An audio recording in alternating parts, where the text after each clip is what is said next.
So you want to buy a house in 2023, but you're not sure where to start? Well, you're in the right place. Guys, here's our video series on the step-by-step guide on how to buy a home in 2023, and this is actually part 2 of our video series. If you have not already, please go ahead and subscribe and hit that bell so you can be notified anytime we come out with new updated information for you.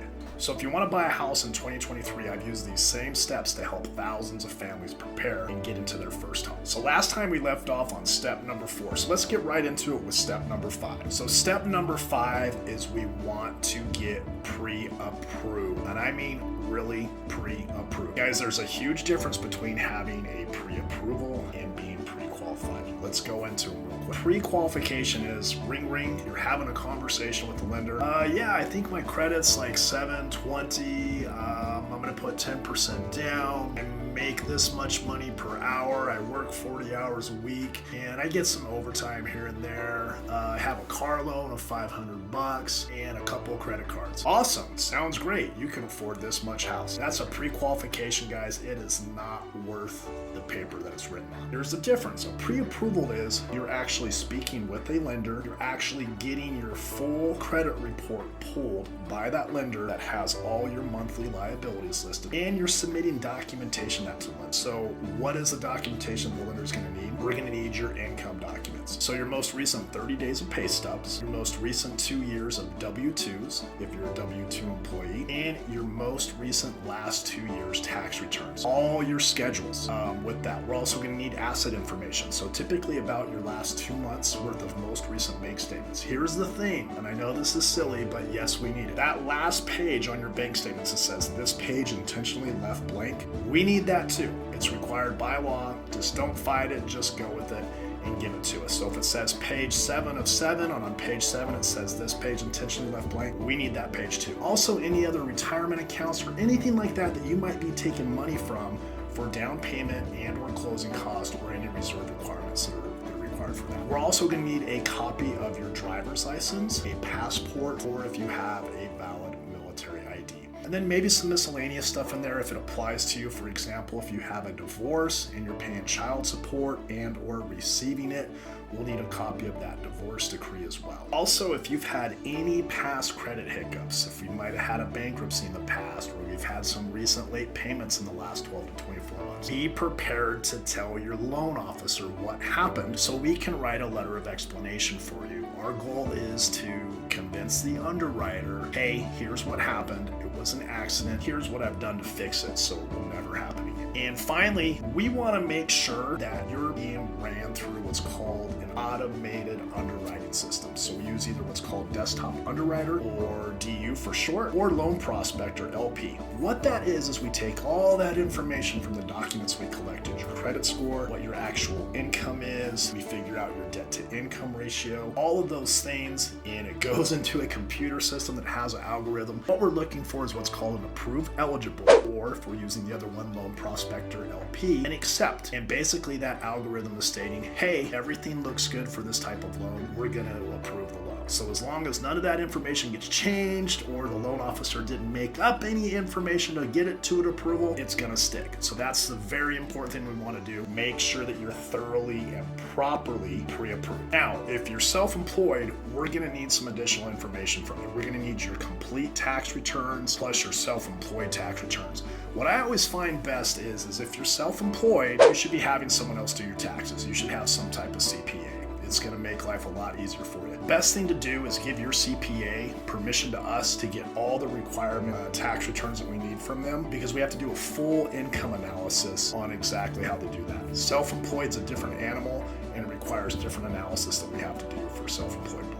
Okay, so now that we got you properly pre-approved, we want to find a good realtor. And I mean a good realtor, guys, not your cousin's friend's Aunt Sally's boyfriend who does real estate once every 3 years. Guys, a good realtor can save you thousands of dollars in negotiating when you're going to get related to a house. So make sure that you find a good realtor that's reputable, that has been in the business, and they know what they're doing. Guys, I've literally seen real estate agents get in the way of getting a home to the finish. So you want to make sure that you have a good real estate agent who understands what their job is, what's required of them to do that. So that's very important. And in regards to having a real estate agent, I get asked this all the time. Well, Aaron, do I really need one? If you're buying a house, and especially if you've never been through this process before, heck yeah, you want a real estate agent. Guys, as the buyer, the person purchasing the home, you don't pay that realtor anything. That real estate agent representing you as the buyer actually gets paid from the seller side proceeds from the sale of the house. So yes, you want to use a real estate agent if you're buying a house. I don't see why you wouldn't. Again, it doesn't cost you anything out of pocket to use a real estate agent. So step number 7, we want to find the house. Here's the thing, guys. Spend some serious time doing this. Do a needs list. Everything that we absolutely want and need in a house. What are some things that we can do without? Where is the house located? How important is location to you? If you have children, is it the school district you want your kids to go to? What's the community like? What's the neighborhood like? Is it close to a park if you have young kids that like to go to a park? All those things of that nature, take the time to write those things out and get with your real estate agent that you've selected and say, hey, here's what we're looking for in a home. That way they can start putting out those search parameters for you and start preparing a list of good homes that you want to go and look at. Now, when you finally find that house and you're making an offer on it, here's the thing. It's not uncommon to go back and forth a few times with negotiations, okay? You're going to negotiate who's paying for what the actual house or the price is that you guys want to pay for it. Are the sellers going to be contributing anything to your closing costs to help you get to the closing table, etc.? So that's very important, again, why you have a good real estate agent and you take the time to find the actual house that you want. Step number 8, prepare for any type of upfront costs. Guys, I see this happen a lot, that clients weren't properly explained to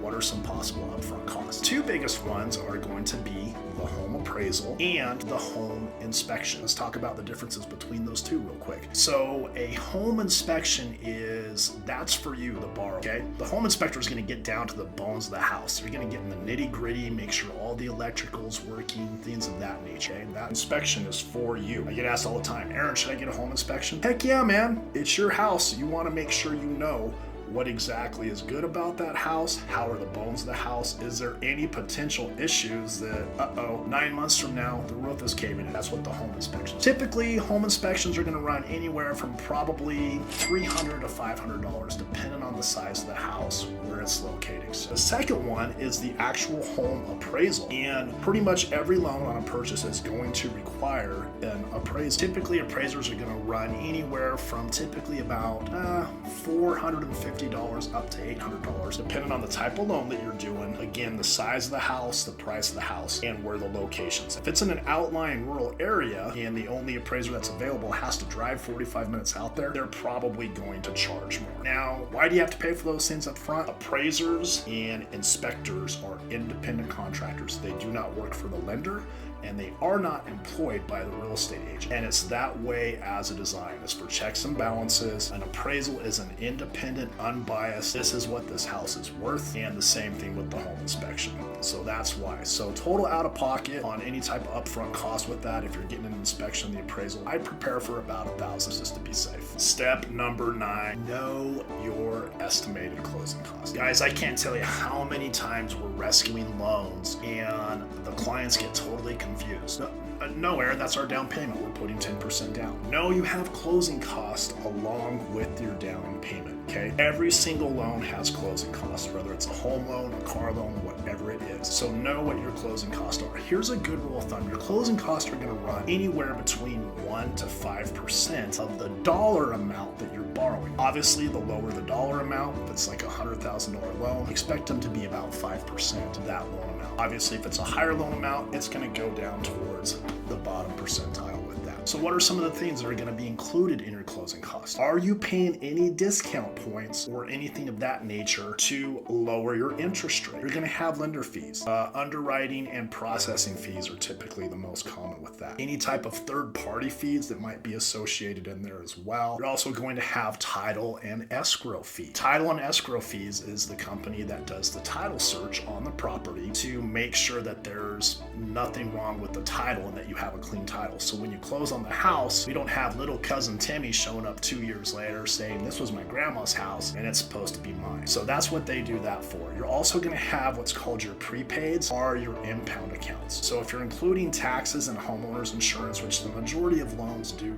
on your monthly payment, they're going to collect those up front at closing. So depending on what time of the year it is, what state you're in, what county you're in, they're typically going to collect anywhere from as little as 3 months worth of taxes on the property up to about 6 or 7 months with that. They're also going to collect your homeowner's insurance premium, also called a fire insurance policy, and they're going to collect a full year's worth of that premium up front, plus usually about 3 months.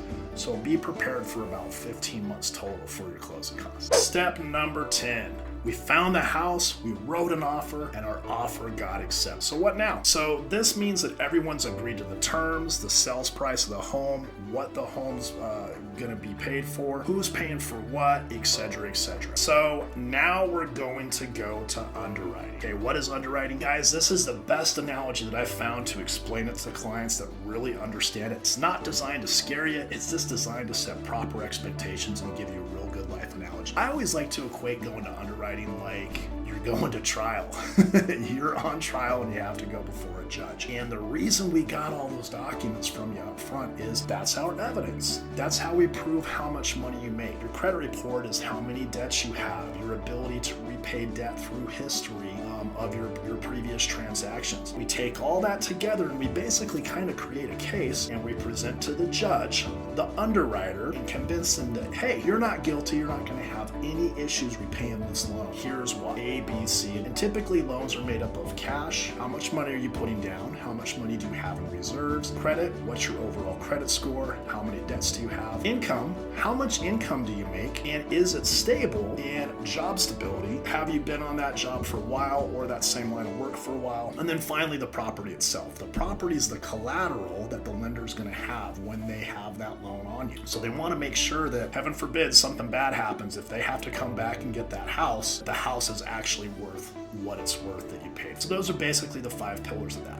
So the more prepared we are up front on that pre-approval, and that's why it's so important, the smoother that process is going to be for you when you're going before the judge or the underwriter. Now, typically, we're going to go to underwriting 2 times. We're going to have our initial underwrite where the underwriter reviews everything and says, everything looks great. This meets all the parameters for this specific type of loan program. We're going to approve the loan. However, I need A, B, C, and those are what's called conditions. And it's different every single time, guys. It could be as simple as, oh, your pay stub expired 3 weeks ago. We need an updated pay stub, or we need an updated bank statement, or we need a letter of explanation about something that the underwriter needs more clarification. Once we get all those in, we send them back to the underwriter, they sign them off, and then we get our final loan approval or our clear to close. Now guys, originally I was just gonna do 2 videos on this, but I found that going towards the end here, I really wanted to spend a lot more time on, okay, what happens after we have our final loan approval and we're getting ready to go and sign those documents. So I've decided I'm going to make a 3rd video for you guys, a bonus video that's going to just really go into detail about what to expect once we get our final loan approval, go into the title/escrow company or attorney's office to sign your closing documents and get your keys. So make sure you stay tuned for video number 3 on how to buy a house in 2023, your step-by-step guide. And if you haven't already, make sure you like and subscribe. Give us a comment below, guys. It really helps out the algorithm and helps us spread the information from repeat. Thanks for watching. Stay tuned for the next video. Talk to you soon. Bye-bye.